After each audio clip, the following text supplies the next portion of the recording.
the Almost Perfect Podcast. Welcome to the Almost Perfect Podcast, a celebration of fuck-ups, failures, and falling flat on your face. This is a podcast that believes you can learn from experience, but that experience doesn't have to be your own. Hi, I'm Bob Perfect, and I'm a functional fuck-up. Let's learn from somebody else's mistakes. And today we're going to learn from Colleen Balchin. Now, Colleen is probably better known as Coco to most people, or the Rosie Parade if you've seen her name on posters, because Colleen is a DJ, events promoter, actor, and kind of like a mother to a lot of people in the Joburg music scene. So I'm really stoked that I finally got to chat to her for this podcast.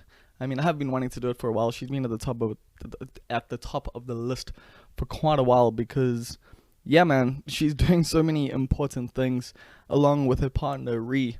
They have a company called, not a company, it's a movement, as we get into in the conversation.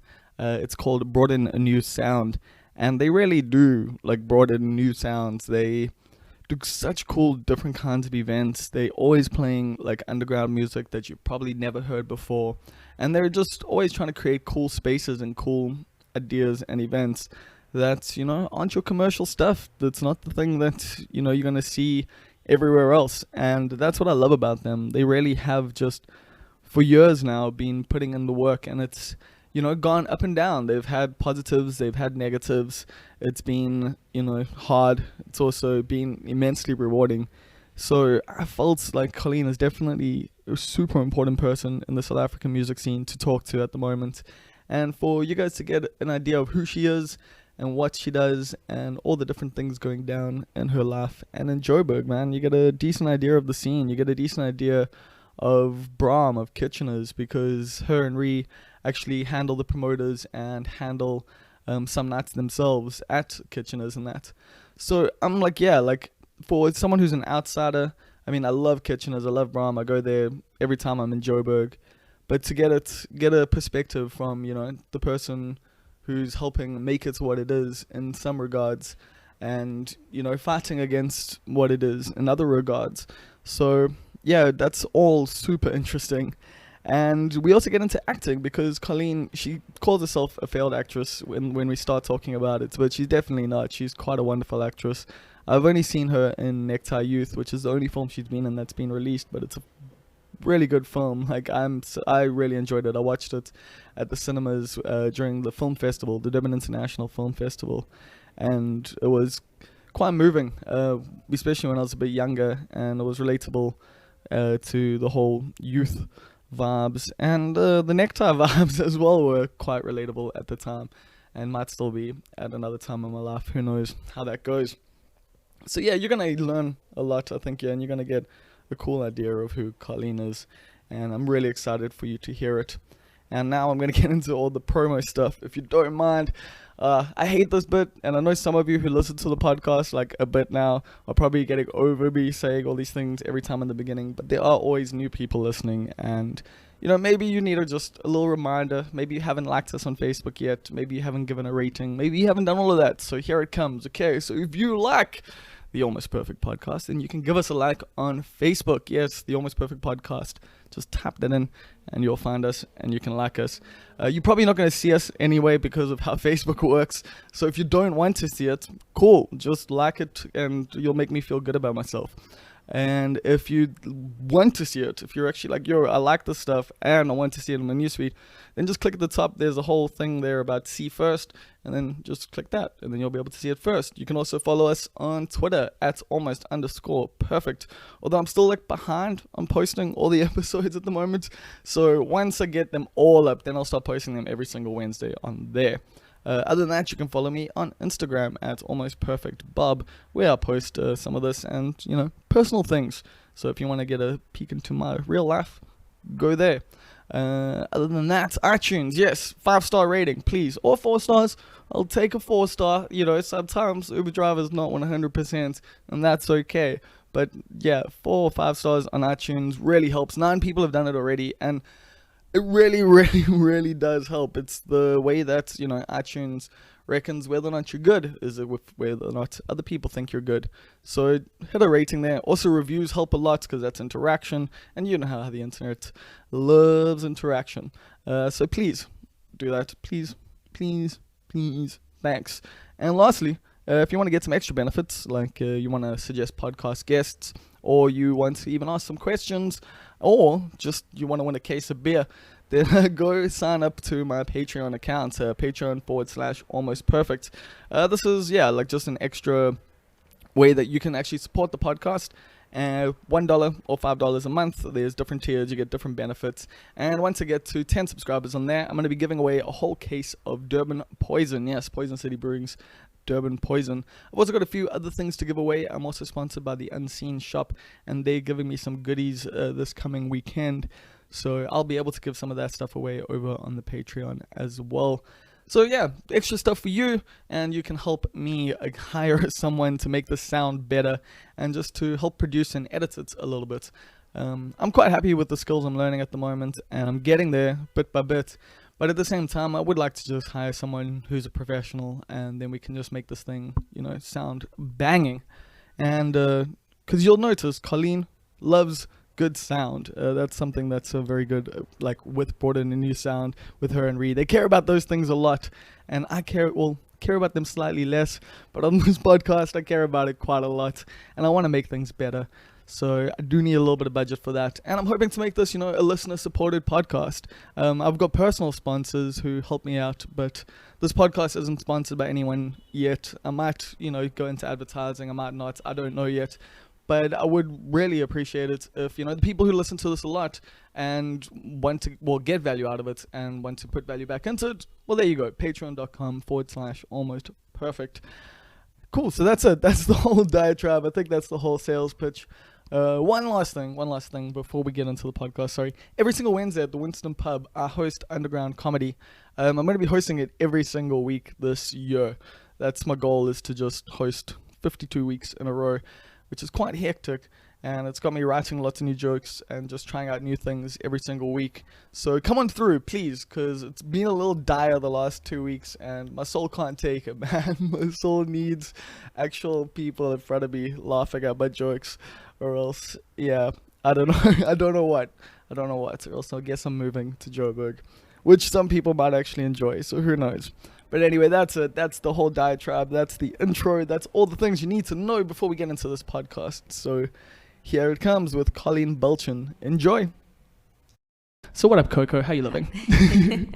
I am living well. I'm living well. You're living well. Yeah, I'm up here in Jozi visiting you, and I'm chatting to you because you are kind of an instigator in the background of a lot of what goes on in Joburg and the music scene especially.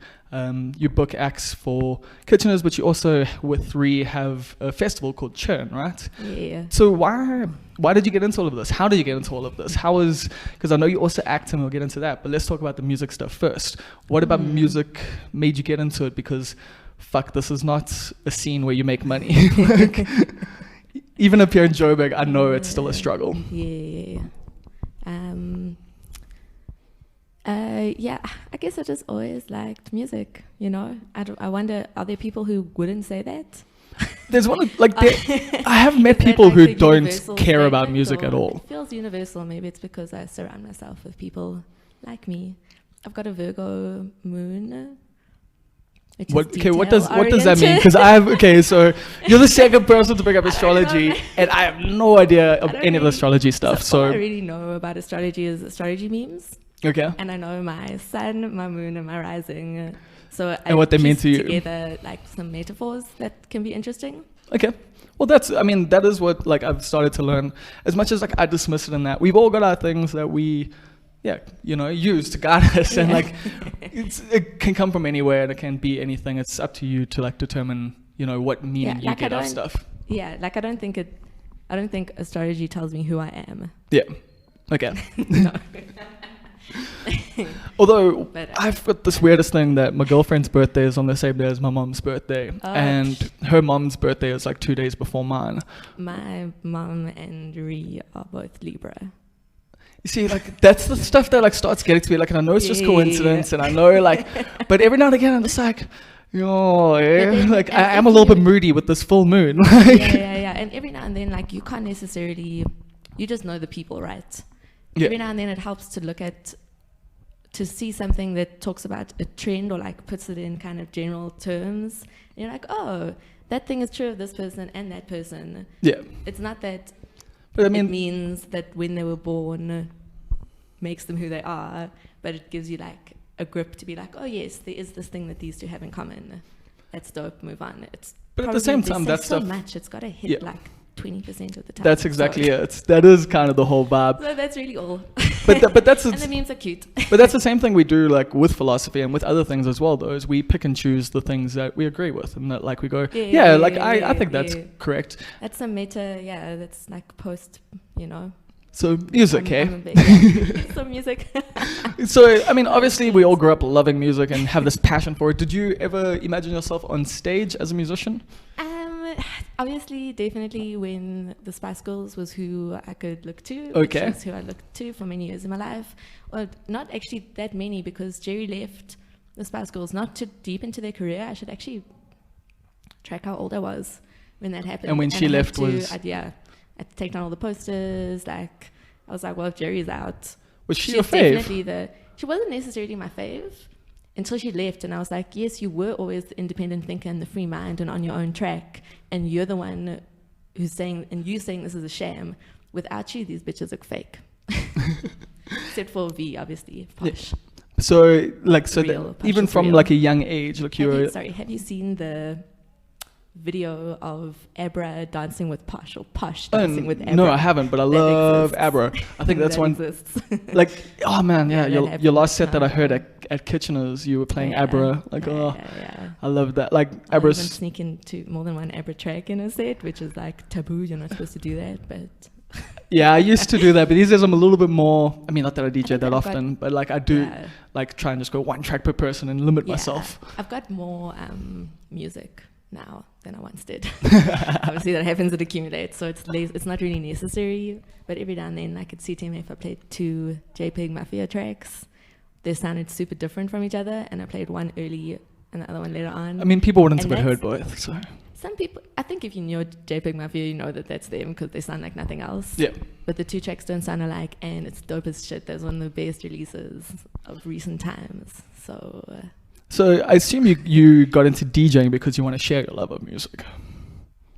yeah, Like, I mean, Yeah, that's why most yeah. people get into DJing. It's because you like, well, I'm saying from a personal experience and from conversations I've had with other people, it's like this need to share what you think is cool with other people, and you also maybe can't make music yourself. So it's like I don't know if you can't. I can't. I don't think I can. Yeah, you see, I've tried. I've been in 2 haven't bands. really- I've yeah, I done haven't different tried as an things. adult. I learned drums a I little haven't bit. tried as an adult, and I just felt like it's super like it's hectic. Like you can do it or you can't do it. I don't want to do it and fuck it up. Maybe because I'm such a music lover. So I'm super reverent about music. And You don't want to make cuck music. Yeah, and I think that's also what stopped me from DJing for quite a long time. Because I was like, oh, it's like, you know. So when did you start DJing? Now it's long ago. 2012. Cool. But I mean, I could have started in like, why didn't I start in 2007? That's when I was first exposed to But you were just feeling a my bit insecure buddies about it. DJing. Yeah, I just thought it wasn't made accessible. Like people talk about DJing, like well, like I don't, and people can be like really technical and really good. Yeah. And reverence for DJ like culture is Is important mixing. and is dope. Yeah. But if you can dance, you can DJ. Like you don't have to mix to DJ. That's not. Maybe DJ is the wrong word. Maybe you should start saying selector. No, but I think selecting is DJing. It's like mixing is different to DJ. Yeah. Like it's a And I different level can of mix. DJing. If you sit me with a bunch of house tracks, I'll mix them. Oh, you anyone know, can mix house and- tracks, but like I mean, yeah, not necessarily though. Some people, yeah, can bump it off. Not everyone can dance, and not everyone can DJ. But if you can get the one, you can probably get the other. yeah. And what do you enjoy about DJing? I think it's like the impact you can have on the space. It's And- direct. You can see it like with your own eyes. Yeah. You can feel it.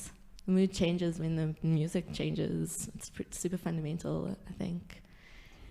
And yeah, you can make it like I try and always, not always. Sometimes I play like a fucked up set of hard beats or whatever. Sometimes people really get it and enjoy it. Yeah. Sometimes people don't get it and have to stick to it anyway because it's kind of what you brought, and also like not necessarily just what I you're brought, doing. but like that's where my heart is. So there we go. That's what's going to happen. But I I feel do you. try and always make it. I try and make it good in some way, positive in some way. Like I think at CTMF I played hard, but everything was super sex positive. I think there was some really nice like. I don't think I've heard a hard played set from you, Peaches. man. Oh, really? Damn. Oh, I love Peaches. Yes, Yeah. stay out late. Yeah, because I Don't have haven't to book me for my hard sets. People are not digging hard just stuff. yeah, in this Joburg right now. The Oh, city really? is hard as enough, fucking I concrete, guess. isn't it? See, whereas that's why, like, for me, like, I'm playing this Friday at my party, which I'm dating this. Winston. Yeah, but I'm like, going into grime and trap and just like, I just want to go for like, just break beats and heavy stuff, like, because Sounds good. when I'm like As out, long as like, there's a vocal, they should be able to hang on. exactly. But like, I just, like, that's what I love. But I also love the other stuff. It's just when I DJ, I just want it to be loud and just like, but broken beats, not like, not trancey, not 4/4 stuff. Like, I can appreciate that other people do it, like I can, but like, I have to have like some sort of, like, not on the 32, on the 8, like, give me a different sound, please. Like, I can't wait 32 beats for something different to happen. Oh my gosh. Oh man. Now you're slow. Now you're at like 70 BPM. Yeah, no thanks. Shit, so where were we there before? We're talking about hard stuff, music, DJing, blah blah blah. So yeah, so you could have started in 2007, and you were saying it wasn't as accessible. Yeah, well, I guess I had something in my head, and maybe there is this attitude. Of elitism in the community. Yeah. I think, and there's the especially gear, you've got to have like access to the gear. So especially in 2007, you needed CDJs. Yeah, those like whatever 100s or. Yeah, I mean, I bought like 800s and. Oh, is it? Yeah, I played once on 100s, I think. I played on 100s. I played on 200s. I played on 800s, 850s, 900s, 1000s, and yeah. But the 100s are hilarious. Actually played on 100s in a township in Cape Town like last year. It was a really fun experience. But yeah, anyway. What's one of the worst gigs you've ever done as a DJ? And why? Was it bad? Oh my gosh, I play a lot of bad gigs. It's so funny. I think also, as soon as I started playing without like practicing, I just started playing. And I just got a lot of bookings, so I've just been learning like on the go. Why do you think you got lots of bookings? They actually weren't many honeys playing at that time. So it was that simple. And yeah, I mean, obviously, in general, what I do is pretty different. Yeah, I mean, you don't from like what most people do. Exactly, you've got some unique taste and style, and like. Definitely. I think I've got my Like if people book you, they're not going to get like a radio, like they know. Yeah, people pretty much know they're not getting that. At least I play at the Santa Motor. Shout out Jess, what a honey. Do you have like a commercial set? Yes, I do. Oh wow! And I've learned it at the Santa. Shout out Jess. And it's also like a super white crowd. Okay. So there's all the stuff that that you can hook them like with. throwbacks. Yeah, like Summer of '69. So I'll play some. No, Summer of '69. I play like New Young Pony Club. Okay. That stuff's actually got like fat stepping bass lines, but I wouldn't be able to I don't know. Yeah, I wouldn't normally craft a set out of that stuff. Yeah, and it's throwback for me. It's like that's what I started. That's the first people that I saw DJing that I cared about for playing that stuff. Yeah, I think for me, like my first like real experiences of like learning that I could maybe DJ was Unit 11, and so yeah, it was like a lot of indie stuff, a lot of like that kind of vibes, and so yeah, like I started DJing like two different sets, and like I've just always done that. Like DJ Michael Cera and Joel Stransky are like the two different ones, and Michael Cera is like the indie, like kind of vibes, like Miniature Tigers and like just, rockier stuff. And then Joel Stransky is just what the name suggests. Like, like we're talking, fat stuff like Chemical Brothers mixed into grime and shit. So like, how hard do you find to actually, switch from a commercial set to a regular set, or is it not like a big difference for you? Oh, no. Like, I mean, living room also where I play, shout out them, they're dope. Early sets are great there, but like when I play there, my motto for myself is a breath of fresh air. Okay. So always try and play like light and crisp, but you've got to I can't play a weird, like too esoteric I can't play stuff. a weird and dark. Yeah. It's got to be weird and up, like yeah, lifting and kind of at thing. the center, you really can't play Anything dark. that much that people don't know the words to even. Like, got to keep playing tracks that people know the words to. And so, yeah, anyway. I know that vibe, because I mean, that's the thing that's similar in DJing. Like built up those tracks that still sound like me. It's like it's your pop it songs still that you sounds like. Rosie. It's the commercial stuff that you still enjoy. Rosie selection, yeah, exactly. Yeah, no, I get that, and like it's kind of weird how DJing and comedy are like similar in that regard, in that you do have to play to the crowd, you do have to play to the venue. Like you can come with your stuff that you like love and think is going to work, but if it's not working, you got to shift it up a little bit sometimes, or you've got to go with your more commercial stuff. If you're playing at a more commercial room, at an underground room, you can try more weird kind of things. And like I think that's one of the cool things about DJing is you get to do that if you want to. I mean, a lot of DJs stick to their thing and they just play their vibe. But you're someone who like you could put anywhere on the lineup and you'll be able to play a set for that slot. Where not a lot of people can do that. Like if I put you as an opener, you can play an opening set. Whereas have an opening set. Whereas so many people have no idea. Okay, what goes into a good opening set? I think you've like. Because this is something that DJs do not get right. People complain about it all the time. So yeah, what goes into a good opening set? You've got to like shift the mood into a loving mood. Because that's what's going to let people like have a good time later on when they want to dance. So people, for now, because people come into the club, they're still a little tense in that, and so you're just softening them up. Yeah, exactly. And like, I don't know, attention is energy. Yeah. And energy is real, right? So I think you can say that the like vibe, the energy you put into the room does maybe on some molecular level change the room. Yeah. Or like influence. Let's not say change, let's say influence.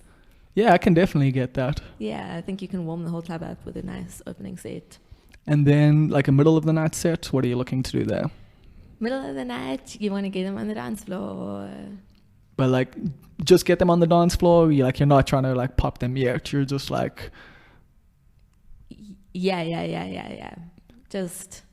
Just get them on the dance floor. That's all that really matters. Doesn't matter how you do it. And how would you do that typically? What would be your tricks to like when you're like, cool, now's the time for me to get these guys here? So when I'm booking, let me say when I'm booking, not when I'm DJing. Okay, cool. So when I'm I don't think we've introduced yet that you and Ree book for Broaden a New Sound. That's your company.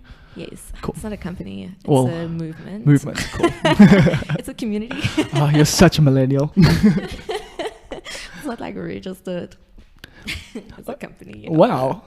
I didn't register DIY. I did submit the forms like every few years. Like I would like get the name and then I'd never follow it through. And now I've actually registered 2 companies, which is kind of interesting. Congrats. Growing up, eh? So, but Broaden a New Sound is just a label for what you guys do. Yeah. It's not an official. And like a philosophy, yeah. Okay. Well, what's the philosophy there? Broaden a new sound, like keep extending and opening. And just broadening your horizons. See what happens that's new. And so we're doing it in the context of sound. Wow, that I never saw it that way. So as you're saying, your philosophy when booking lineups and stuff? So what's the middle of the night? So Kitcheners is a long night. Okay, so I don't think we mentioned that yet. So you book at Kitcheners quite often. So we manage other promoters at Kitcheners, and in between they also get to book our own nights. So at the moment we've got a new residency called Make Me Feel. Oh, I like the name. Thanks, Janelle. And it's 7 DJs who are like kind of cusping that I think a residency would really benefit. So we gave them one night in December, and they did a lovely job musically. So now they've got once a month. Okay, that's cool. Yeah. For a couple of months, maybe like 5. I think it's something like that. And obviously getting to have that space to like, you know, constantly use and having the consistency, like definitely your must help. residency is definitely like key for your technical skills as a DJ. You can't. So I think I've always practiced to a room. When DJs practice to a cold room. Yeah, I mean, I practice my mixing at home, like like that's like I have to, like because I have to. I play hip. Not do that. Oh no, but you don't play hip hop, so it's like, do you? Then I do, and I just like do my best. Yeah, you Every see. now and then I try something new, and it sometimes works and sometimes doesn't. No, I'll like have to memorize where like breaks are and stuff like that, just so I can get the Don't you cuts. use record box? No, I guess it's not worth it in Durban. probably not. Like, and just in general, I mean, I got like a little Behringer controller, and I use the Decadence that came with it. Like, I don't care what program I'm using, like, because I mean, I learned how to DJ on CDJs, so for me, it's like, it's all the same thing. Like, and also just knowing the songs means that I can always play them. Like, I don't need something to have a marker there to tell me when it is. I remember that. It's much better to just know your tracks. Exactly. That's half of what we're doing as DJs. Yeah, I mean, you know the contours of the track, so that's going to help you. That is what helps a lot. And then, so towards the end of a night, what would you want out of? Middle of the night. Sorry, so make me feel. Okay. Sorry, I that's was all going right. to use that as like my case study. I guess around the 10 o'clock mark, your 8 o'clock opening DJ, nice and mellow. Around the 10 o'clock mark, you want to start introducing a beat. Okay. I think that's all I mean by get them on the dance floor. Introduce the beats, a little bit of a steady beat. Okay. And then obviously that DJ will build it up throughout their set. Like. Yeah. And they can't help it. As soon as people get on the dance floor, even something slow, as long as it's got a steady beat, people will dance as much as they need to. And as a the DJ, context of the beat, And as a DJ, you do get hyped like when people start dancing. Yeah. The way that room warms up, that little room, the dance floor at Kitchener's. Yeah, I love Kitchener's, like both for comedy and for like just music. And we love that room. Yeah. That little room, the dance floor room, is a beautiful room. I don't know what happened, what all has happened there. Both in the last like 10 years since Kitchener's has been running as a club and before. But whatever bad energies were there before, like get removed like every weekend by like just like dope dancing vibes. Yeah, I wonder. We're definitely dancing. Do you wonder? Well, I guess Kitchener's does have its own issues, but so does everywhere. Like we've got toxic problems like in clubbing in South Africa. Yeah. And you guys at least are trying to create spaces that, you know, aren't as toxic. And at least, with Kitchener's, like, you'll never forget that it's got toxic essences and cores. Because of what it's... The core is still toxic. What I did want to ask you about, though, is... Because I was talking about, like, the fact that you are at least working, like, with Kitchener's to try and make it a more inclusive space, to try and make it a safer space with Pussy Party. Now... Pussy Pop and Pussy Party. Yeah, so what is Pussy Party? Pussy Party is an incubator. Okay, but I need more than that because we've got to get to an hour here. Yeah. So more than that, what is Pussy Party? Pussy Party is also a community. Yeah, you work with a few other women to basically... A few other people. Oh, a few other people. Yes, thank you. Sorry. Because you guys are all inclusive. Even though it's called Pussy Party, it's about non-binary. It's about just people who... I think what I've been realizing more and more with Pussy Party, it comes from something lived, which is our and certain experiences which are shared by certain people who occupy the space of Kitchener's. Okay. So every time we try and like translate that into, words, every time as we've been articulating it, we've started seeing like, oh, whoa, not everyone who's attracted, not everyone who's attracted to this is attracted by the same lived experience. Yeah. But still, most of the people who come to Pussy Party, I'm going to say, use Kitchener's and spaces like Kitchener's. So we know what we're talking about from within there, because there's a set of shared problems that we experience basically as feminine and queer people in Joburg. So in terms of harassment, violence. Yeah. Having the like pain of toxic and fragile masculinity enacted Constantly. on you. And it is like pain for men. It's not like. Anyway. And so Pussy Party is essentially Yeah. to try and not to create spaces that are the opposite of that, as well as empowering people within those spaces to like contribute to those spaces as well. Like, so, because what I see with Pussy Party is you're teaching lots of people how to DJ. Yeah. Well, so let's strip it down. What is Pussy Party? Pussy Party, I said that it took me like a while to start DJing because it felt like Exactly. the stuff was inaccessible. Exactly. So we just looked at when I started getting all this heat as a DJ. It was like, whoa, and then we came into contact by the way, with... Yeah. Sorry, did people give you shit for like getting booked heat. a lot Because you were a woman? Like, yeah, probably behind my back. They wouldn't say it to my face. motherfuckers.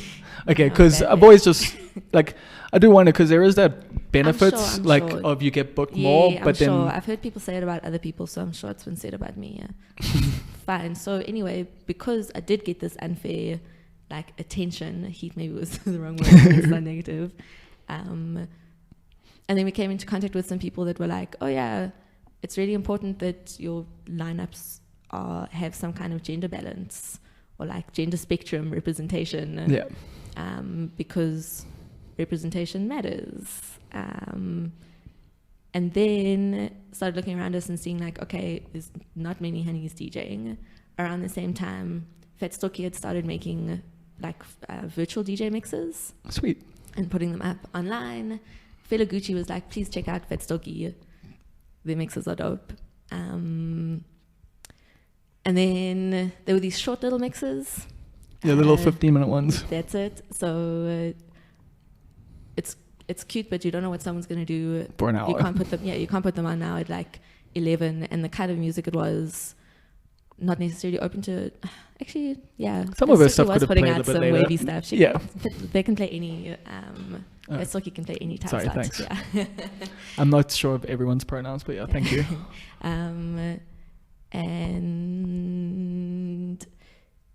So they wanted to say it, and we were like, okay, we can't put you on yet. And then one of Petsogi's friends came to me when I was at the door at Kitchener's, also work on the door at Kitchener's, whatever that means, and was like, but how, like, what does she have to do? You say she can't do it yet. What does she have to do? What more does she have to do? You need like, so that's why I think incubator is the most important part of Pussy Party. We realized that we needed a space. There's a deficit of honeys DJing. Yeah. Why? A lot of reasons. Yeah. We needed a space where we were going to get more honeys DJing. Well, because I know this as someone who's booked festivals, booked lots of things over the years and stuff.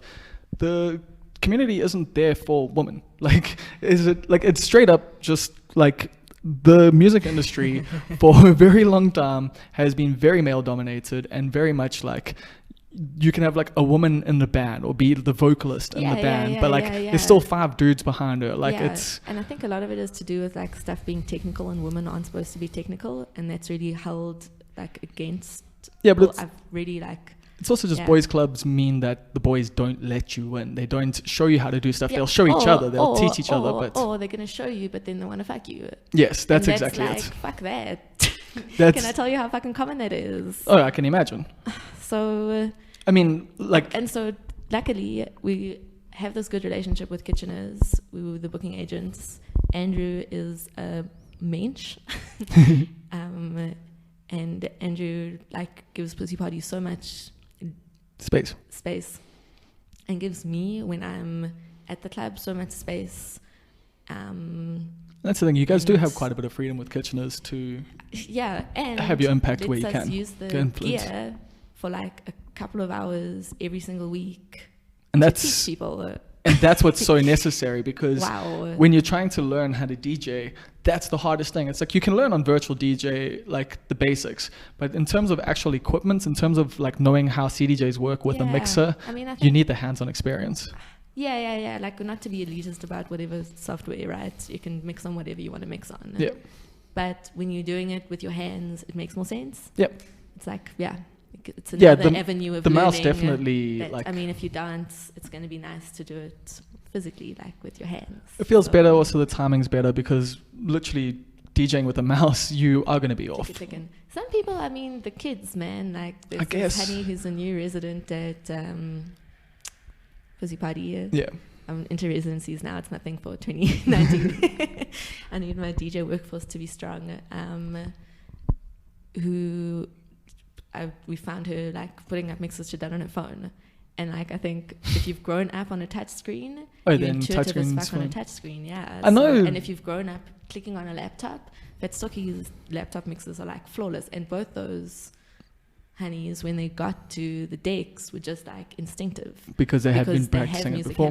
And that's the medium that you use. So yeah, I mean, when I'm practicing now, when I'm testing songs out, like when I'm trying two together, I put them on virtual DJ. Yeah, like, but I mean, the knobs are nice, like, you know. Yes, 100%. Nothing like a knob, nothing like a slider. It just does feel right, When you like whip up having the your mix, response. you know, pop it in. And have you seen like Pussy Party having a positive right. effect? Like Pussy Party could Yeah. talk for years. I know, like, and we're sure we Because can. But have you guys seen a positive effect from it, like in the broader scene, like not just at Kitchener's, not just within that? Just on the level of the basic goal is just to get more honeys out DJing. Yeah, it's not just to be Knowing this little that- insular thing. It's meant to go out into the world. Yeah, and knowing that the whole safe space aspect of it, safer space aspect of it, whatever that even means at the moment. Taking more concerted effort to keep out people who are dangerous, I would say, because most clubs don't. Yeah. We're just making an effort about it. That stuff all just is follow on basically, because we realized also that one of the reasons that honeys aren't DJing is because it's tough for honeys to go out at night. Yeah. So you can't address the one without addressing the other.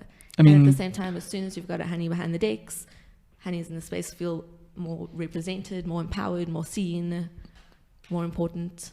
And the thing that's thing is so strange though is that, like, typically women are the ones who dominate the dance floor, and yet it's mostly been by men. Like, you can say dominate in terms of like. Oh no, in terms of numbers, essence, yes, but not in terms of energy. Or sometimes a man can just make you feel so like you've got to leave the dance floor or you've got to stop dancing. That's like, what the fuck is that? Yeah, I get so mad about that. Like, I used to spend so much time leaving the dance floor or walking away or changing my position, because you've got a guy coming and creeping up on you, grinding on you, or like having to act for 5 minutes like I'm like angry you're not having fun. Fuck you, I'm having fun. I'm having so much fun on my own. And men don't like to like leave your physical space. Anyway, I think Joburg is actually quite unique in the experiences of dance floor. It does feel a bit more aggressive up here. Yeah. Just in general, right? Yeah. And we experience that in the dance floor in a certain way, which is why I think I'm saying it's always hard to talk about Pussy Party, because what we experience it as people embedded in Kitcheners, we know what we're talking about. Yeah. The girls don't mind, the honeys don't mind coming together because we know what we're talking about. But so what's been interesting is to see how the philosophy or the energy of Pussy Party is picked up in other spaces like Durban and Cape Town. Yeah, what's been really cool for it in Durban, I think, is more the queer representation, because there aren't a lot of queer spaces in Durban. Of course, Andy's done a lot to try and create that, especially queer black spaces, and shout out Andy. Yeah, man, I can't wait to get her on here. We're going to have the fattest chat. She's so entertaining, so it's going to be fantastic. And yeah, she's done a lot, and you're working with her for the Durban stuff. And so that's what we wouldn't be able to do Pussy Party in Durban if it wasn't for Andy. Same-sex, and same-sex Saturdays. So, and that's the thing, that's what I saw, how it helps in Durban in that regard. And also for, the woman who, go to clubs and get harassed. And you come to Curiosity and there isn't that. And you can just dance and have a good time. Because it's a space that's about, you guys have created that space. Yeah, and so I think that's also one of the sort of differences or the interesting things when Pussy Party travels away from the womb or the jail, whatever you want to call it. Yeah, I can't tell if we're trying to birth ourselves or break out. It's a bit of both, isn't it? Like that's what birth is. It's breaking out. Jeez, or getting ejected. However you look at it. Getting parole. So it's a very different when you go to others, but like Cape Town and Durban, like.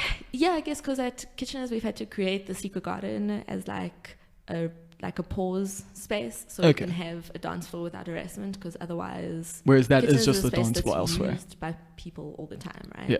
So not everyone who's there is there for Pussy Party. Okay, fair enough. And so at least now when you take it elsewhere, people come for Pussy Party. So it's cute to see, those groups sort of in isolation, feeling super free, and so it's like, oh yes, it's it's worth the struggle we go through at Kitchener's, because like Pussy Party at Kitchener's is a bit of a fight, you know. It's a little bit more, I'm not dancing, I'm fighting, which is why we've got the secret garden, so that people can also just rest and boogie and twerk, and so that also the DJ doesn't deal with those pressures. It's an incubator. Yeah, you've got to have that little womb. Yeah, the placenta, actually. The secret garden is a placenta. Yeah, what feeds you. You don't have to throw. Also, so yeah, it's a cool space for DJs to learn like how to play in front of other people and stuff. Yeah, exactly. Instead of just putting them in the main room. Yeah, like being interrupted DJing to get hit on. I wish you could record an audio in my eye roll. Oh my god. Yeah. Oh yeah. Yeah. So never even mind like the idea that like some guys that want to come and watch you mix or whatever, like try and, you know, interrupt your mixing, like literally touch something on the deck to see if you know how to fix it or whatever. What? I would punch someone straight up. Like interrupted to be hit up, like, oh, you're so great, you're so beautiful, can I get your number? I'm like, wow. Maybe come up to me afterwards when I'm not working. Like I'm literally trying to think of the next fucking like song. I'm counting beats here and you want me to fucking give you my fucking phone number. What the fuck? I like, don't talk to me when I'm DJing. It's like I death stare people. I swear at them. I tell people to fuck off. But I mean, I guess there's always those people requests. Some DJs will know it as requests. Yeah. Maybe getting hit on is the girl DJ version of getting requests. Yeah. No, like I've had some weird ass interactions. Not being hit on, but just like dudes coming and trying to talk to you, like just trying to hang out with you, and you're like, I don't know, I kind of love those people. Do I love those people or do I hate them? I wonder. I love nightclub types. I think I really appreciate Kitchener's is it's a pretty broad kind of a space. That is what's cool about it. Is, I mean, I guess it used to be a bit more. See all sorts. You do. Although for a while, I guess it did bring in a more white middle class audience for a while. And yeah, I mean, when it started and it was the Alex started doing parties, or I think a guy called Kesh was doing parties at the Alex. That's when I first started partying in Broaden. I think there were some artist studios, like I can't remember their names. Is it Joe? I wouldn't know. Kayla and Wayne Barker. They had studios in Broaden, so they're kind of the forefathers of this current movement, I think. But I wonder how they feel about that. Why? Because were they like anti like gentrification? Well, they were they had artists, they had studios there because it was cheap and shit, and they used to use Kitchener's because it was cheap and shit. And Wits students used to also like use Kitchener sometimes, the art students especially. And now Broaden has just become like, because I even remember going to Broaden like about 10 years ago, and it did not look anything like that. Even like 5 years ago, it didn't look anything like it does now. Yeah, I guess in Broaden there's been the combo move of Adam Levy and South Point. As landlords intent on developing the space. For some reason, I want to also think that maybe Parks Tower had something to do with. Oh, probably. Right? They were doing a lot. I think he had quite a groovy like image, and I think Brahm's kind of groovy, I wonder, and close to his offices. So shout out Parks if you had something to do with that. But now, like, is it still like buzzing, or because you hear like about the crime, you hear stuff like with the Ubers and stuff, like, and so a lot of people I know, like, you know, black, white, like, you know, like denomination doesn't want to go like into Broaden anymore at night. Yeah, definitely. And I think the weekends is definitely like hectic. Because like I think after Robbie got stabbed, it really like shifted things. Boom. But you know, that shit's been leading up. It's a suburb where people have been partying hard now for 10 years. You don't think the comic energy is going to build up. Yeah. And at the same time, new so-called politician or whatever that is, Mashaba, evicted a lot of homeless people from buildings where they were squatting, buildings that are like derelict, where people were squatting, evicted them without giving them any with the red ants and stuff. Accommodation. I really So hate the that homeless motherfucker so population much. swelled, and what was going to happen? You know, Brahm is right there. There's no foresight from that motherfucker. Like, I hate him. So, and that's definitely had an impact, because that's like visible. That's if you trace the timelines. Like, I want to go on it right now, but I'm not going to. But Jesus Christ, that dude like is fucking up your city so hard. Oh my God. Like, you know, What the because fuck? that's And even so the many thing. people still haven't registered to vote, Bob. Like, adults like me haven't registered to vote. I'm talking What? to you and Kuli. Yeah. I thought adults like me haven't. Like as in saying you haven't registered to vote. No, I have. But I mean, I believe in people's right not to. Like, I do. Like, I don't think. Like, I vote. Like, I don't know why I We vote don't because have I the don't really luxury of believe in being it. philosophical, because what We if don't. the DA grabs everything back? They're not. Whatever you do. I saw a tweet, and then later on I saw the name of the tweet said vote UDM. So obviously I felt different about mine. And here I go spouting off like legitimate political opinions just before an election. But whatever you do, don't vote DA. No, I agree with you 100% there. So Like, personally, I'm not voting for any and of the big three. the I people don't know who which one I'm want going DA to. are voting. So if you don't want But DA, there's you so- better vote. but there's- How is there a Trump? Okay, for Joburg, Trump is- I see. For Joburg, this is a Yeah. real issue Yeah. because you guys actually For have South Africa, don't fuck around. No, the people DA are not trying to vote. the but DA people who are like not- DA are trying to vote. the DA are not going to get more votes this year than they did last time. The Babe, EFF are you going say to that, wash but them. look at Trump. How did Donald Trump become the president of the United Yeah, States? How? By people okay, not voting. Look at the Yo, demographics. shh, Look at the demographics. you're EF not trying to vote. Pardon, I'm going to vote, but But you're respecting people's opinion, right, right not to. vote. Yeah, of course. Like, Okay. because the thing is, if you don't feel like something represents you, like, because to me, I do believe that democracy, like, I should, What's it called? Almost perfect. the Almost Perfect podcast, yeah. But, like, I do believe that, like, if you vote for something, it should be something you believe in. I do understand that also politics Yeah, doesn't necessarily I mean. believe in not DA. So that's what I'm getting from. Exactly. You see, whereas I voted for the EFF last time, and I don't trust them anymore. I hate Like- every single time I voted. What have I voted? Like 3 times in my life, I maybe? voted twice. I didn't vote the first time. I think I voted 3 times. I've regretted every single fucking decision.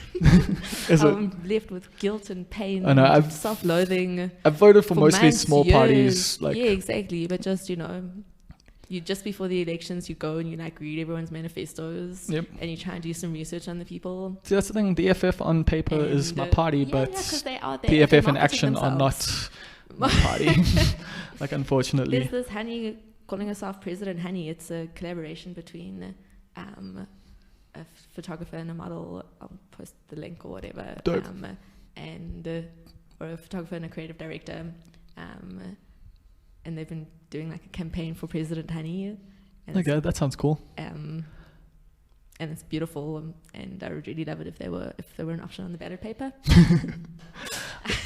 I really would vote for President Honey at this Yeah. point in my life. It's a bit sad because the Dacha party, like, is the party I would legit vote Yeah, for. right. You said that. Do But they exist? They do exist, but they don't have enough cash to actually fuck. register. Because How much do they need? a lot. Fuck that. you need like $250,000 or something. What the like, fuck? yeah, it's crazy. Too much. I mean, because I've actually looked at starting my own political party when I was much younger. Like, Exactly. because I was like, I wanted to be a politician when I was young, mean, and I'm so basically, glad I yeah, didn't. yeah. Because I was like, I want to change the world. I want to have a positive impact. Because I grew up like in a poor area and stuff, and was like, like I read socialist stuff like when I was like, Yay. a teenager, and I was just like, yeah, we can change the world.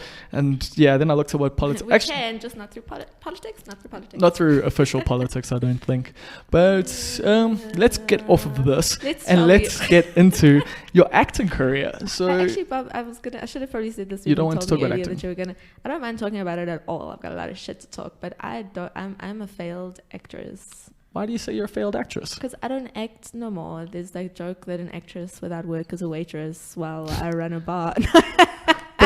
But the thing is, you have acted in movies. You Yes. are you auditioning Yes. for roles? I've No, I'm not. Then you're not a failed actress. You're like an actress who's not actively Yes, I'm like on work. ice. Okay. Yeah. Because what I was, also. I hate that you consider yourself a failed actress when you've like I just wanna acted be well in realistic movies. Like about a failed person, someone who's never achieved the thing. Like they've never gotten to really do it. Okay, yes. And I think we're talking about like timelines Yeah. earlier, and a later timeline also being dope.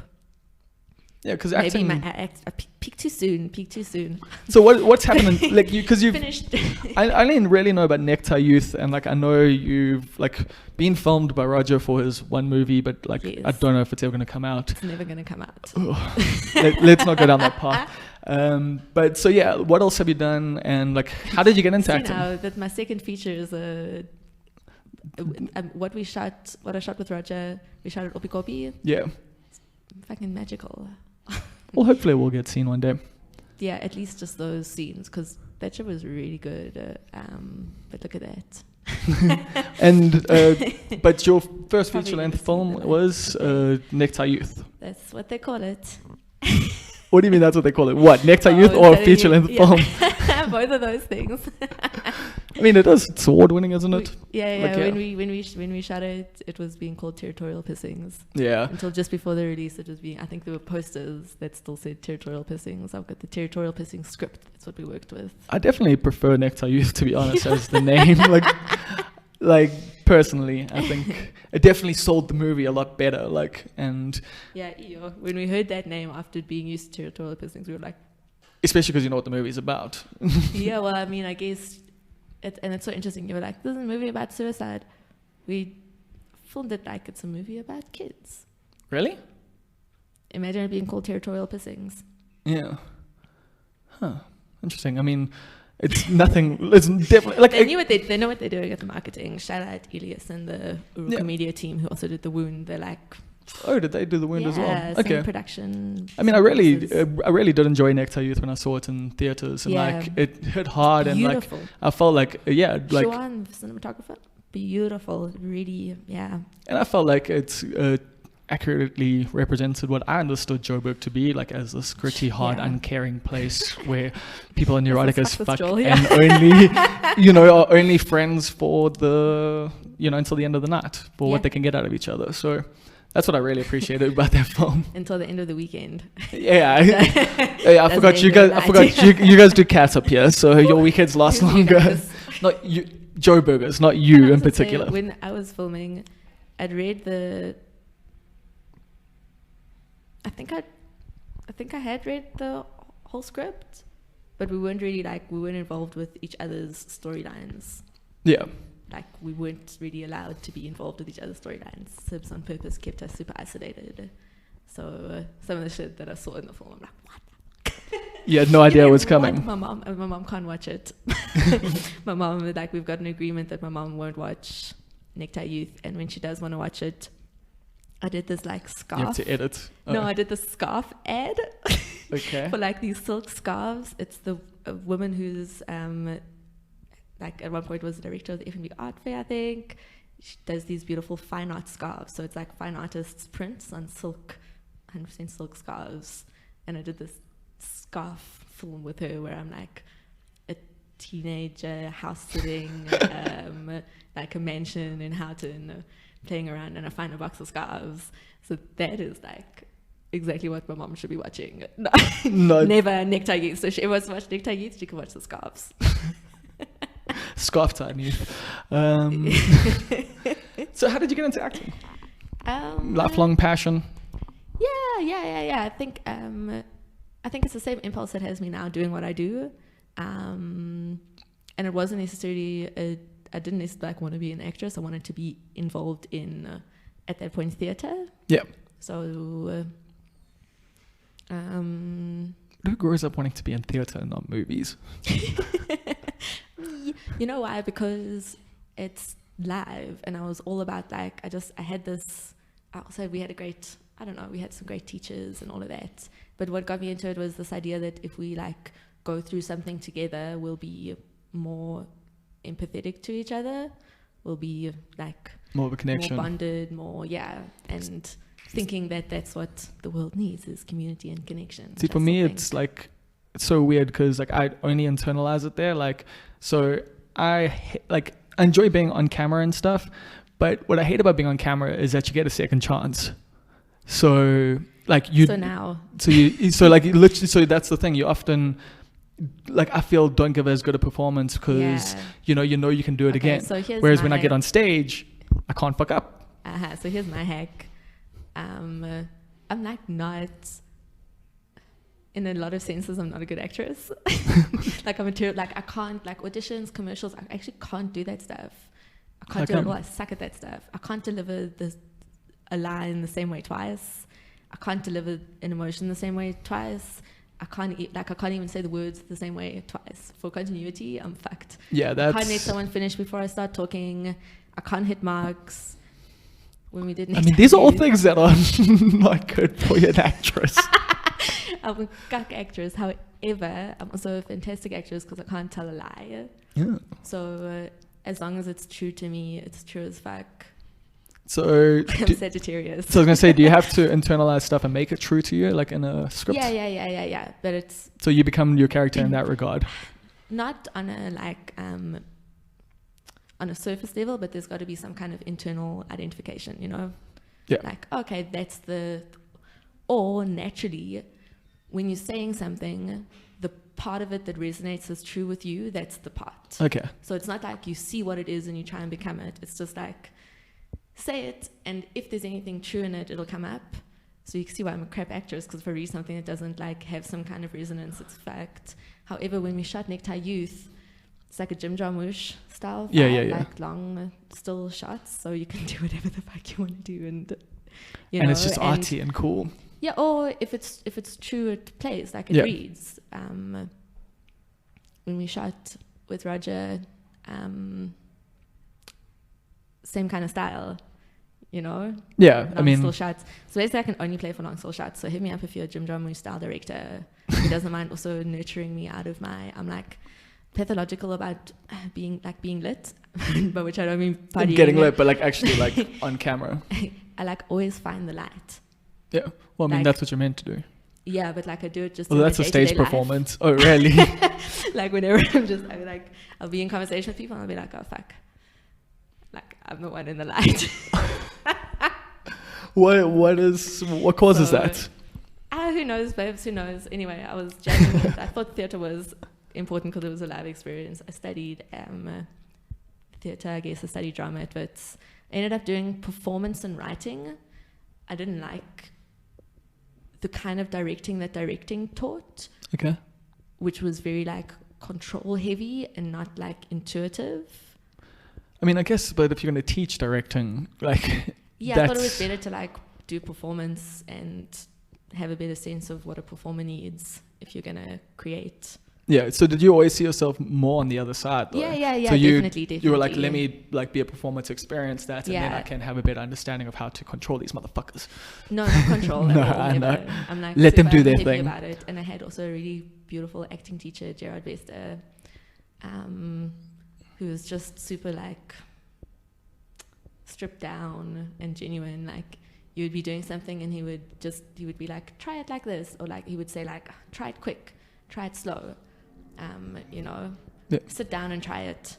Put your hands in your pockets and try it. Little shit like that, you know, that was just so simple. It makes you think about that idea of just like, if there is an essential truth, it'll come out. Yeah. And then Gerard also did clowning with us. Oh, dope. Yeah. And like I'm actually because I listen to this podcast called the Comedian Podcast, and oh, yeah. That sounds like it's for comedians. Yeah. Yeah. I mean, I should probably listen to it. Comedian specialist. But yeah, like the guy who interviews lots of different comedians and stuff, and so many of them have done clowning, and so many of them there's a big clowning culture in England, and like I didn't even realize like here in South Africa you could even learn it. So that's awesome. Yeah. So I guess it's kind of introduction to the clown that we did with Gerard, but it was just, and I think, so the door stuff at Kitchener's, Spumé also did drama at Wits.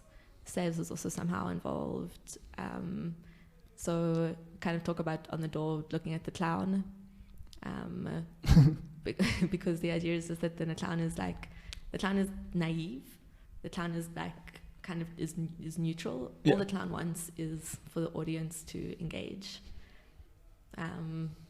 So we try and kind of look at like, and then the clown basically the way of engaging is I guess to play a game, to find a game to play.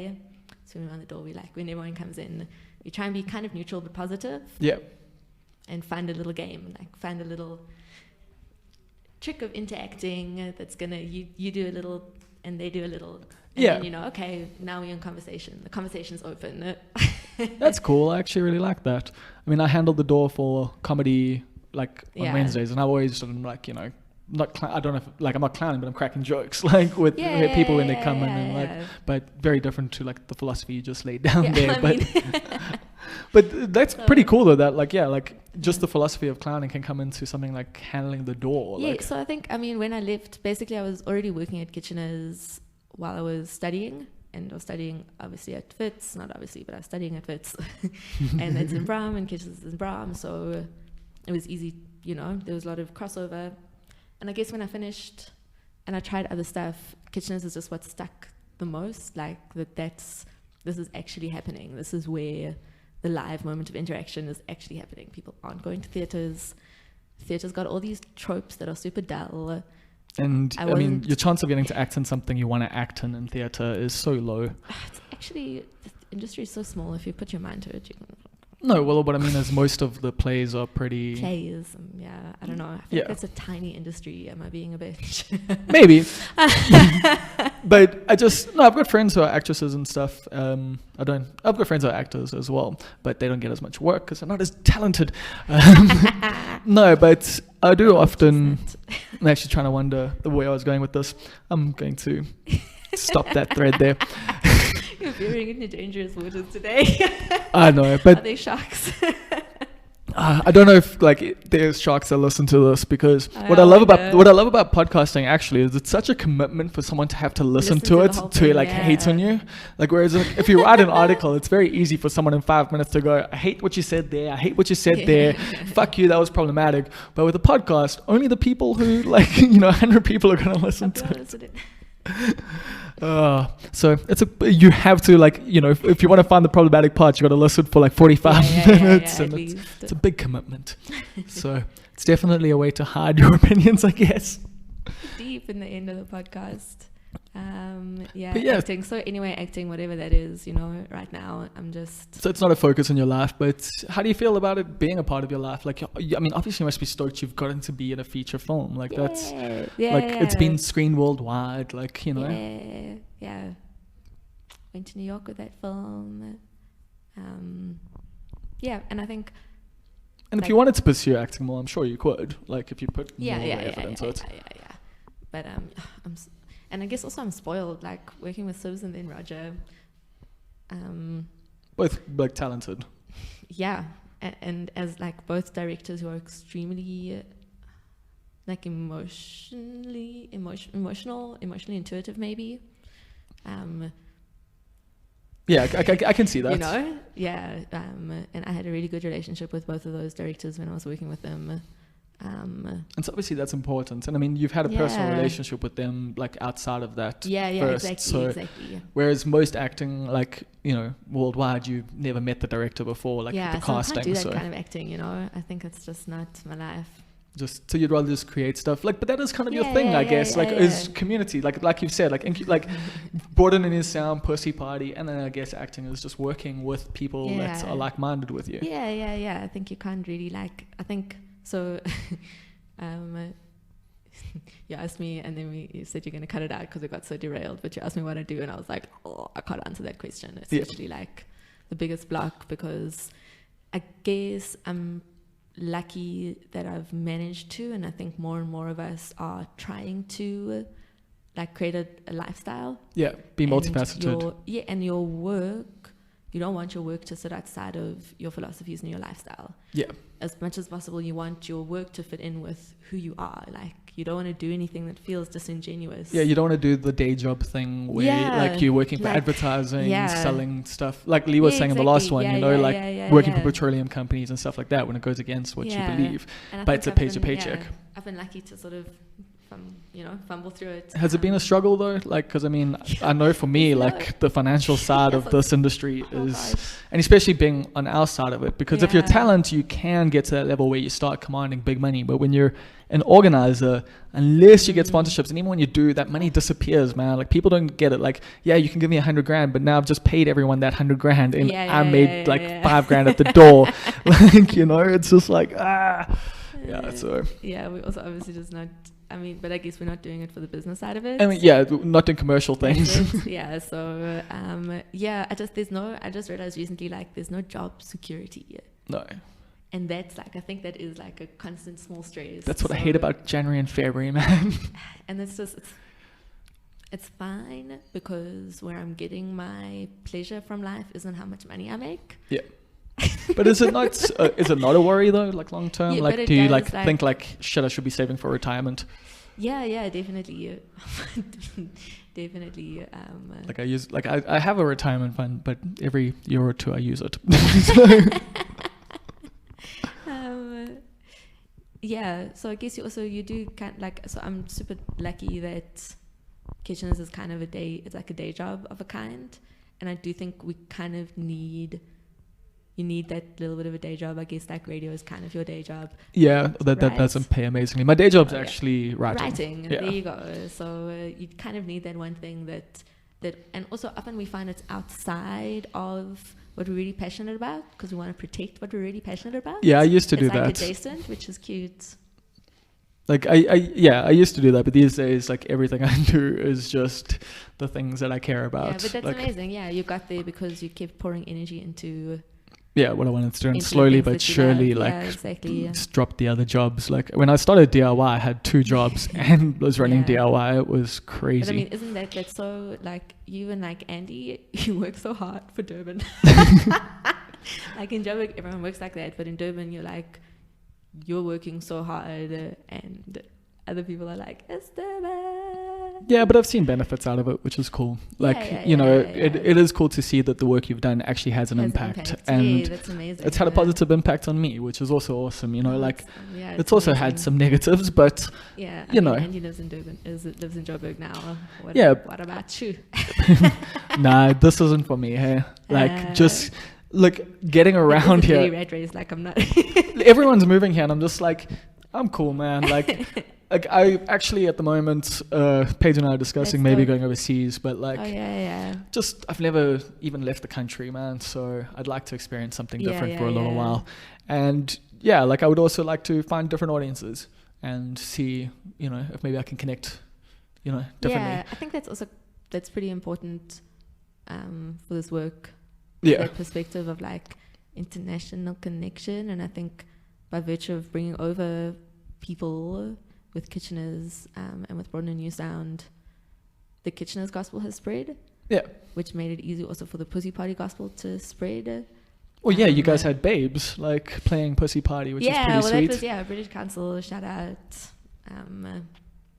That all worked out super dope. But I think that because if you only look at what you're doing, and so if you only look at the fucking money you're making in Joburg or in Durban, it's trash. But when you view yourself in a broader context, that's really important. Yeah. And actually see your place in things more than your monetary value. Yeah. And you're kind of like a mother, almost. I'd say that's your place. That's your role. I don't know how. I feel like that started before I was ready for it to start. But really? Now I'm turning 30 this year, so I'm feeling like an earth mother. Because that was one of the fun things, I think, walking with you and Ree around Afropunk, was just seeing all the love you got from so many different people. It really does feel like you guys have had such a positive impact on the scene here, just judging by how people respond to you. So I mean, congrats on that. There's no question there, but how does that feel? Was that the goal? I mean, but also must be weird, because I know I get weird when people give me props, because it was I don't want the props, I just want the thing to work and be cool. Yeah, I think what that says is that the people, it sounds political, but people are at the center of it. Yeah. Human beings, human goodness, so that's what people respond to. Yeah. That's why people Because the thing is, with interactions with you guys, it's not like people are trying to get bookings with you when they're nice to you. Whereas like with other promoters, people were assholes about that. Was like, send an email, send a message on the Facebook page. Do it the traditional way. But what I mean is like, you know, like if I roll with other promoters, like they get people coming up to them and being nice to them, but it's a fake niceness. Whereas you guys have a genuine thing of people like actually show you love, like, and it's not like about like your role as power players, but like they've got a genuine love for you. Yeah, like that's how we wield that power. We're definitely gatekeepers of the space. How does that feel? What's got to open the gates, and what we realized with like Pussy Party, which permeates to a lot of stuff, is that you can't just open the gate. It was Mama Gashaka, who does Feel Good series, and she used to do Weekend Social. She was once on a panel, and she was like, you can't just open the gate. You can't just, give someone an opportunity if they've never had that opportunity and nothing has been designed to support them through that opportunity. They're going to fail, and then you're going to feel like, why am I giving people opportunities? You have to open the gate and then pull people in. Okay. I like that philosophy. And keep supporting, which is why I think we've got these residencies now in 2019. Pussy Party mini residencies and Make Me Feel. So I guess that's how we feel. That's what a gatekeeper should do. That's our responsibility. Is to not only just open the gates, but also provide a foundation that like people can actually succeed. Because like you say, like sometimes you can give someone an opportunity and you're actually just fucking up their chances of like succeeding. Yeah, you're just giving them an opportunity they weren't ready for, and then you're like, why didn't you take the opportunity? You know, you can only see it. You're actually speaking to me a little bit here, like with DIY and like how sometimes I was a little annoyed with people, and I should have maybe been a bit more nurturing. So maybe that's why I call me Mama. Because you do have a nurturing like aspect to you, like with other people I see. I've got I've got a Cancer rising. It's like the home. And your rising is what presents to the world. Okay. Right. So there you go. Good metaphor. I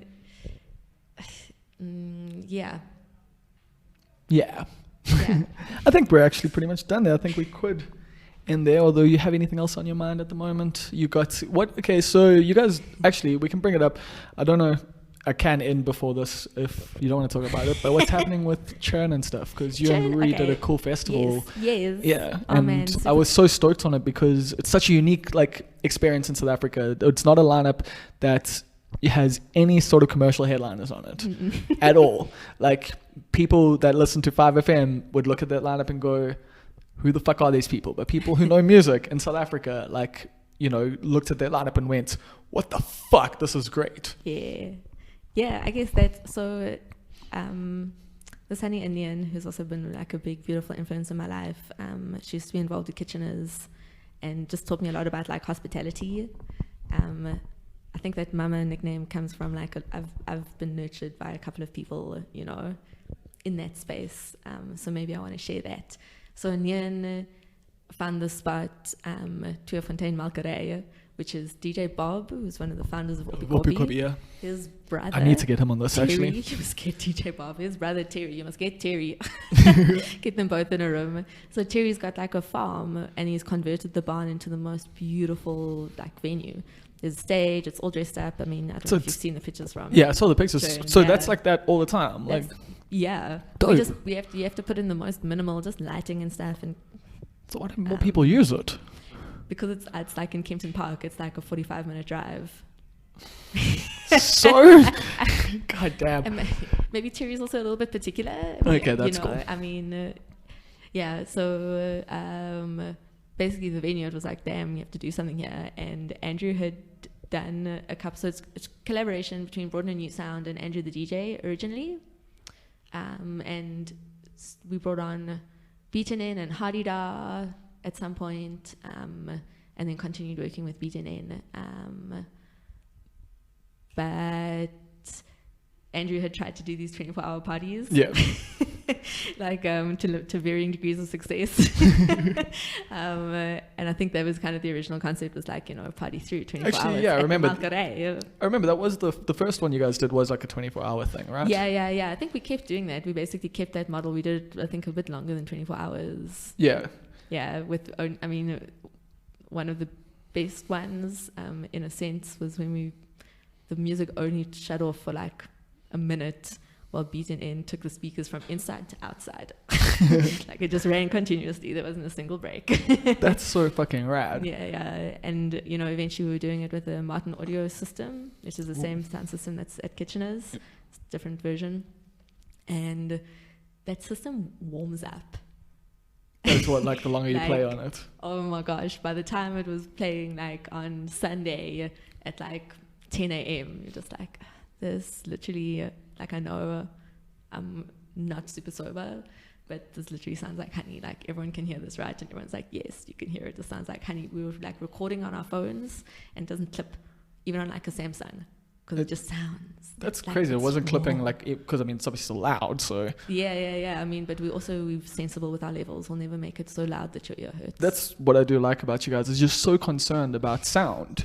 Like, Yeah. like, I mean, that's I'm also- less yeah. so, but because I'm deaf in my one ear, and I Yeah. struggle with But actually in picking up Germany, just, everything. your But, resources and are you a also, little bit- yeah, I use the sound system I can You do as afford. best as you can. Yeah. And you can hear And the it shouldn't beats. Stop you like. Yeah, you can hear the beats, you can hear the be words. elitist about it. But at the same time, I'm not going to charge you like $150 to get it. Yeah. All in line. Yeah, so Churn basically was like came out of these beautiful factors, but it's never got very big. And I mean, we'd how many always years did meant you to do it keep for? small. We did it. I mean, I think we did It was 3. like 3, yeah, that's what I Yeah. thought. There were, I don't know if we actually did 4. We did one that was like a total flop. It was just us. The first one was just us in the lineup. We did it actually with Henk, but then Henk couldn't be there. But anyway, yeah, like, and a drunk farmer had knocked out one of the electricity poles, so the electricity was off. So we had rented a generator, and So that was just a big no one cost. came to us. It was cold. Like I had to go to bed because it was super cold, and I think it was like dirty paraffin at that point, and like maybe That's dope. Like back then, like they didn't have that many live shows ever. Felix What? Played a fucked up good long morning set. It's like a really hot lineup. Cotton Spokes, I think. Anyway. Yeah, that is a hot lineup. Yeah, like way ahead of its time as usual. So It's a no one showed up. Yeah. But so then it got better. But then it always kind of. Well, what made you maintained. guys carry on though? Like after the first one being like that, like, you know, what made you think, fuck, we should do this again? This was such a beautiful space, and we had it. We knew who we wanted to book, you know. But had you had failures like before and from other events and so like? Yeah. Oh, okay, so it was just it was just another failure. cool, because that is Just how it another kind of time we had to becomes, rent a generator, and that. and it costs money and like. Because I mean that is the thing. Like you got to have a thick skin if you're going to throw parties in South Africa. If you're going to do events. So the support of Kitcheners has like been essential to Broaden a new sound in terms of like Stability. a safety blanket. Yeah. So as much as I can cry about Brahm no longer being a very like artistic led or creative led space on the weekend, especially, it's like a More commercial space now. like a corporate-y space. 9 to 5ers. You know, that stability has allowed other things to grow. Yeah. So the cycle of life. So Churn went on for like Churn, 3 years. so then we never got beyond a certain amount of people. Well, you guys only ever wanted like 1,000 people or something. 500. 500, And we yeah. never really got past 200. Oh wow.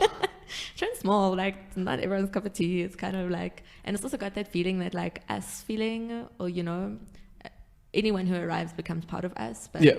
it's small enough that there is this very unified experience, which is beautiful. And then we did one without an international. Yeah. Lineup was dope, party was dope, but it's nice to have someone from out of town. Yeah. And can't really do that without either putting in sponsors or maybe now. So now we're looking at maybe doing a crowdfunding thing. That could be cool. Some people ask about Churn. I wonder how many would actually come to it. It is. You know, the weirdest thing is if you did a crowdfunding thing, you could probably actually sell more tickets in a weird way. Like if People you love hype. exactly, and that's what like Marty Barrios from Cerebral Mazes, like he used to bring it up all the time about like crowdfunding, like bringing Yeah. bands down and stuff like that. And like no one's really done it, and I do think it is a possibility. Yeah. So let's see. 'Cause- Churn 2019 might be coming to a. Because that also screen locks near people you. in. Like, they bought their ticket already, you know, like. Yeah, and I think, yeah, we'd love to, but you know, we wouldn't do it without all the love in the world. Yeah. No, I know how you guys operate, and like that's the thing. Like you would never do anything cynically, so it's. Yeah, and I think we also, I mean, Beat NN doesn't really operate at the moment in its traditional form, and it was so dope working with them. Oh, is it? So it feels a little bit like, you know. You're on your own now. Yeah, well, I wonder when they would be ready to do it again. Maybe that's when we do it again. Okay. Yeah, they're really dope to work with. I've known them for many, many, many years, and they also just do their stuff with passion. And they're also they're all these boys, so they're really good at getting stuff done. Like the one boy is who does rock climbing, and he climbed some kind of frame to hang a disco ball way high up that no ladder would reach.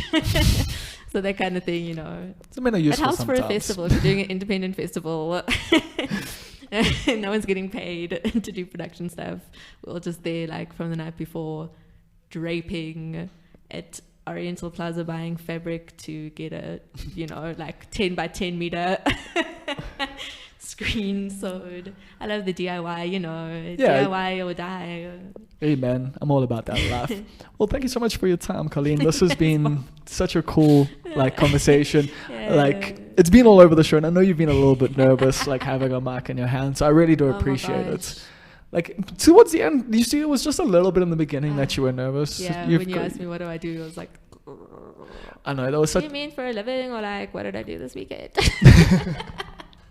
As an identity, it was more what I actually meant. made some money this weekend, so. Oh, nice. I have not made money yet this month. I am very broke, and I'm looking forward to payday. What are you doing in Joburg if you're not making money? Visiting my mom. So okay, that'll do. That's good. there we go. Thank you so much, Colleen.